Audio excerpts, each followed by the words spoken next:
आप द्वारा गीता पर जो टीका लिखी गई है उसका नाम आपने यथार्थ गीता क्यों रखा?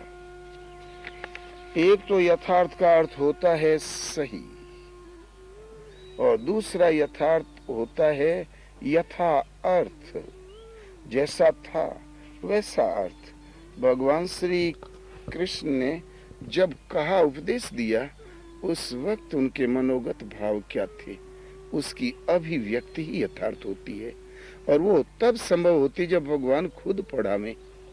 इसलिए प्रेरणा का परिणाम है। तो जैसा था वैसा अर्थ,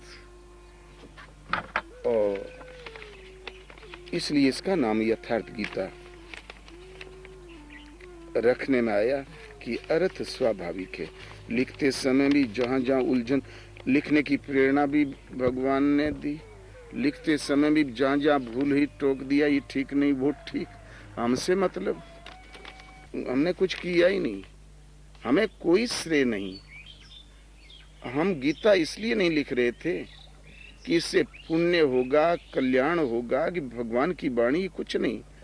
हम केवल इसलिए लिखते थे कि एक वृत्ति बाकी है छोटी सी, और वो लिखने से कट जाएगी। वृत्ति कट जाएगी। वृत्तियों से मुक्त होने का अर्थ होता है दृष्टा की स्वरूप में स्थिति। वृत्ति ही भगवान और हमारे बीच में एक रुकावट, रोड़ा है। वृत्ति ही खत्म हो जाएगी, तब तो बड़ा सस्ता सौदा।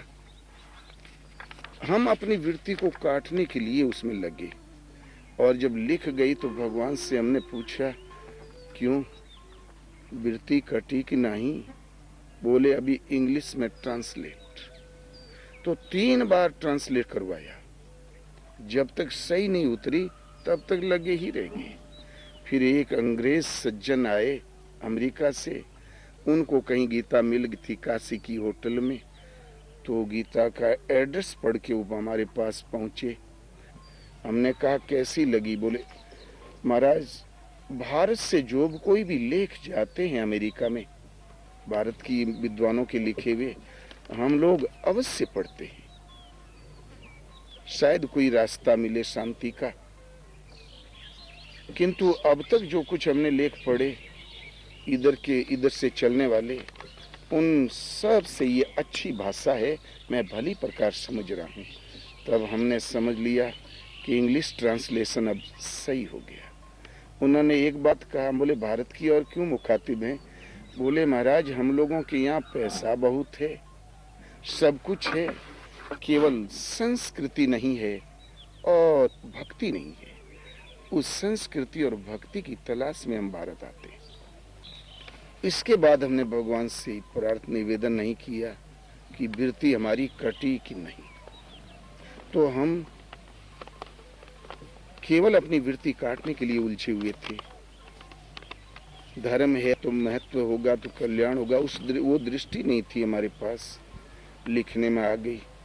अब लाखों जगह से टेलीफोन, पत्र और जब आने लगे, लोग आके मिलने लगे, तब पता चला कि ये लोगों को, हृदय को स्पर्श करती जा रही है। ये तो बाद में पता चला, और पहले हमें नहीं मालूम था किस गीता में क्या लिखा है, हमने देखा ही नहीं था। और सब महापुरुषों की वाणी एक ही है। समय समय जन जीवन के माहौल के अनुसार ही महापुरुष लोग उपदेश देते हैं, जितना सहन हो सके, हजम हो सके। इसलिए किन्हीं किन्हीं अंशों में सभी टीकाएं सही हैं। ठीक उस युग जमाने के पकड़ने की साधकों में वैसी क्षमता रही है, इसलिए वैसा बोले हैं सब सही। लेकिन ये स्पष्टीकरण है, लाग लपेट छोड़ के ज्यों का त्यों, क्योंकि उस समय न तो हमें समाज का ज्ञान था और नहीं इससे कुछ पुण्य प्रसारण होगा, यही ज्ञान था। हम तो विकल थे कि कैसे वृत्तियों से छूटे और वृत्ति मुक्त होते ही दृष्टा का दर्शन हो, इस भावना से प्रेरित थे। मेरा नाम डॉक्टर केपी सिंह है। मैं धनबाद से आया हूँ। महात्मा जी को देखने से पता लगता है कि बहुत पहुँचे हुए संत हैं। इन्होंने यथार्थ गीता लिखा है, जो मैंने पढ़ी है और मुझे बहुत अच्छा लगा। गीता का ऐसा भाष्य आज तक किसी ने नहीं किया है। जैसे कि उन्होंने बताया है कर्म, तो कर्म का अर्थ होता है आराधना। कोई भी कर्म करो निष्काम हो जाएगा, जैसे कि देश सेवा वगैरह, लेकिन उन्होंने बताया कि सिर्फ कर्म का अर्थ होता है आराधना, भजन ही कर्म है। इसके अलावा जितने भी कर्म है संसार के सभी बंधन कारक है, बंधन में डालने वाले हैं, वो जन्म और मृत्यु के कारण है। इसी तरह से बहुत सारी बातें उसमें वर्ण के बारे में बताया गया है, युग धर्म के बारे में बताया गया है यथार्थ गीता में, जिसको मैंने 2-3 बार मैंने अद्वैतांत पढ़ा और तो समझ में आया कि एक सिद्ध पुरुष हैं और पहुँचे हुए हैं।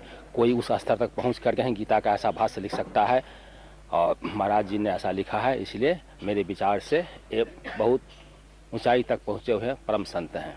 प्रवचन सुनने से मन को बहुत शांति मिलती है, बहुत अच्छा लगता है। आनंद ही ब्रह्म है, यह जान आनंद से ही सब प्राणी उत्पन्न होते हैं, उत्पन्न होने पर आनंद से ही जीवित रहते हैं और मृत्यु से आनंद में ही समा जाते हैं। उपनिषद।